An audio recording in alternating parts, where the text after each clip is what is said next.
Hello, I am David Batchelor, and it is my pleasure to present the paper Interdisciplinary Knowledge, Processes and Initiatives for Delivering Smart Heritage in Local Government, authored by myself, Professor Marco Schnabel, and Dr. Carl Lofgren from Victoria University of Wellington.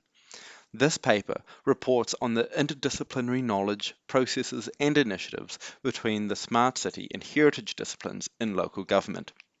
It focuses around interviews with smart city and heritage advisors in 3 local governments in Australia.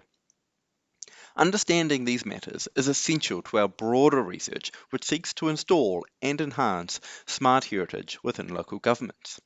To achieve this broader research, we must firstly understand how these disciplines intersect to form smart heritage in councils before we can then improve on the situation. This is the aim of the paper. Like smart infrastructure and smart mobility, smart heritage is a convergence of a traditional discipline, in this case heritage, and the smart city discipline. It adopts the historical lens of heritage, including its application for architecture and other forms of conservation and narratives, as well as the autonomous and intelligent technological ecosystems within a smart city. From a heritage perspective, it can be seen as the evolution after the archival focused digital heritage, where the smart technology adopts the primary active role in curating, managing, and interpreting the past. It can also be seen as the expansion of the smart city discipline along the same lines as smart infrastructure, smart mobility, and smart governance, and many more. I've called this break the Smart Heritage Frontier for this presentation. The paper therefore focuses on these 3 key themes: knowledge, processes, and initiatives. Firstly, on knowledge. Knowledge is an asset within an organization. It is a building block within organizations and varies between individuals, teams, and places. Also, convergences between knowledge assets can constructively disrupt embedded knowledge patterns, introducing new understandings in the organization. Yet convergences require additional time to integrate into existing knowledge bases successfully, meaning that new knowledge does not always sit neatly alongside existing assets. Secondly, on processes. Processes are the framework that manage knowledge. They are the turning of the gears that intersect and mix different disciplines. Yet, like with all change, risks arise as new interdisciplinary processes may disrupt existing processes, such as timeframes, reporting lines, and cultural workings within an organization. Thirdly, on initiatives. They are the deliberate application of an organization that result from knowledge and processes. In other words, they are the actions, and typically they are narrow in scope and delivery. The literature warns that interdisciplinary initiatives can broaden the initiative, which dilute their effectiveness, as innovative collaborations can produce unexpected outcomes. Therefore, organizations seeking cross-disciplinary initiatives need to consider their own expectations for the project and how to manage innovation at this pointy end of the delivery. This outlines the interdisciplinary environment that the research sits within. Turning towards the research methods, it is largely straightforward in 3 steps. The first step is to identify 3 local governments that have sufficient data in both heritage and smart city fields and have available and experienced staff in these disciplines. Then, the research is to conduct interviews guided by the literature on understanding the 3 themes.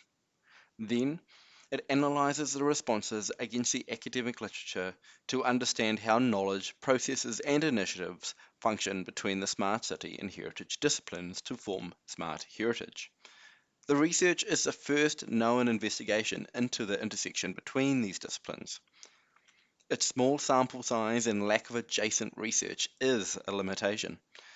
Yet, I anticipate future research on smart heritage will flesh out this field. The 3 local governments in the research are Broken Hill City Council, the City of Melbourne, and the City of Newcastle. Broken Hill is an outback and former mining city in New South Wales. Melbourne is the state capital of Victoria, and Newcastle is a second-tier city with a past of coal and heavy industry port activities. All the cities have separate heritage and smart city strategies and advisors. The advisors kindly donated their time for this research. From the interviews, I have pulled quotes that speak to each research theme. Here are the quotes on the theme of knowledge. I asked the participants about their knowledge about the other discipline. For example, how much the Heritage Advisor knows about the Smart City discipline. On the screen are a few interesting responses. Feel free to pause the video if you can to read them in depth. Running through this theme is a notable lack of interdisciplinary knowledge. It appears there are knowledge silos between the disciplines. Encapsulating this finding is a quote in the left column from the Heritage Advisor for Broken Hill. They state that they had to Google what a smart city is and is not particularly interested in that discipline. Others reported likewise. In general, the Smart City advisors knew more about the heritage discipline than the heritage advisors knew about smart cities, likely because heritage is a public and traditional issue within these organizations, and the smart city discipline is the newcomer in town and has a private business or behind the scenes leaning in some organizations. Turning to processes, there was a clear lack of interdisciplinary processes between the smart city and heritage disciplines. Across all the councils, there was no set processes that they could follow to engage each other. This disconnection was the most distinct in the city of Melbourne, where the teams sat apart in different sections of buildings and have different layers of management.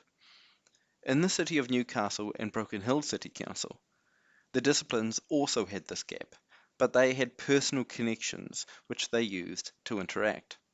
However, these interactions did not follow a set or regular schedule, meaning innovative convergences were haphazard. The Smart City Advisor for Newcastle stated, quote, "For me to hatch a project with the Heritage Advisor, I go downstairs and I walk up to his desk and I say, 'Hey, can I have a chat?' We go for a coffee and we hatch a project together." End quote. This would resonate with many who have worked on the innovative fringes within organizations. Lastly, regarding the initiatives, there were interestingly many innovative collaborations between the disciplines in the organizations. All advisors reported some level of interdisciplinary engagement, mostly in placemaking and community information contexts, such as historical site interpretation or urban planning outreach. Yet these interactions occurred solely in technical contexts, such as where one discipline had to provide a set of deliverables rather than influence the scope of the initiative and meaningfully engage in dialogue. For example, the City of Melbourne advisors both described an environment that requires authorization from management to creatively explore opportunities between the disciplines. The other councils were more free-flowing. However, this is due to these individuals working beyond their project briefs. In summary, there were limited interdisciplinary knowledges and processes between the smart city and heritage disciplines in the local governments, and a patchwork of initiatives but based solely on technical roles. The paper provides more detail to these broad trends. Drawing on the academic literature to install and enhance smart heritage within these organizations, it directs us to converge the disciplines to disrupt these knowledge silos. But we should be aware that smart heritage will take time to naturalize as a knowledge asset. It also directs us to expect smart heritage processes to unlock a broader range of outcomes. The lack of processes between teams may be a positive as it allows smart heritage to find its own path in the smaller councils. However, it may struggle against the existing social and political processes in the larger city of Melbourne. The existence of initiatives is encouraging for smart heritage as it enables a basis for a work program to come about. However, the literature tells us to provide smart heritage with clear guidance to deliver real-world outcomes and not get sidetracked by a broad range of solutions for projects. That concludes the presentation. Thank you for your time, and if you have any questions about smart heritage or our research, please reach out. Thank you.